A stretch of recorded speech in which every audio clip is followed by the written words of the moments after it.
আবারও স্বাগতম CBN TV US এর সংবাদ বুলেটিনে। শুনছিলেন কর্ণফুল ইনকাম ট্যাক্স সংবাদ শিরোনাম, এবার বিস্তারিত।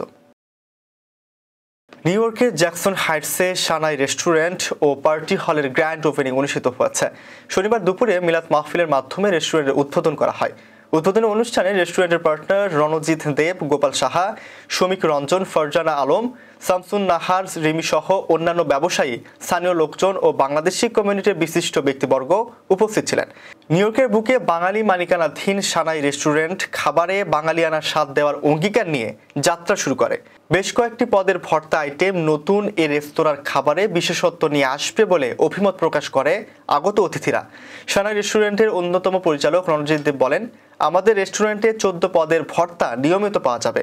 এছাড়াও সব ধরনের দেশীয় মাছ আমরা অগ্রাধিকারী ভিত্তিতে রাখার চেষ্টা করব। আর আমাদের রেস্টুরেন্টের সবগুলো খাবার সম্পূর্ণ হালালভাবে প্রসেস করা হবে। রেস্টুরেন্টের পাশাপাশি বেসমেন্টে 200 মানুষের ধারণ ক্ষমতা সম্পূর্ণ পার্টি হল রয়েছে। যে কোনো পার্টি, বিয়ের অনুষ্ঠান, সভা সমিতির প্রোগ্রাম সহ যে কোনো আয়োজনে পার্টি হল ভাড়া দেওয়া হবে। এই রেস্টুরেন্টে পার্টি হলে বেসমেন্টে বিশাল পার্টি হল আছে, সেখানে 200 লোক ধারণ ক্ষমতা।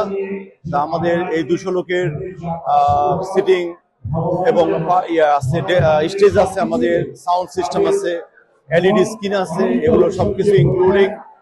আর আমাদের মেজর আরেকটা আছে, সেটা হলো ছোট একটা মেজনিতে আমাদের একটা বড় আরেকটা পার্টি হল আছে, সেখানেও আমরা 80 জন পর্যন্ত ক্যাপাসিটি আছে। তো ওইখানেও আমরা ছোটখাটো বার্থডে পার্টি, যে কোনো মিটিং এবং যে কোনো অ্যানিভার্সারি প্রোগ্রাম আপনারা করতে পারবেন, এবং সমিতির সবার যে কোনো মিটিং আপনারা এখানে করতে পারবেন। এটার মধ্যে আমরা অবশ্যই good and best service Dev.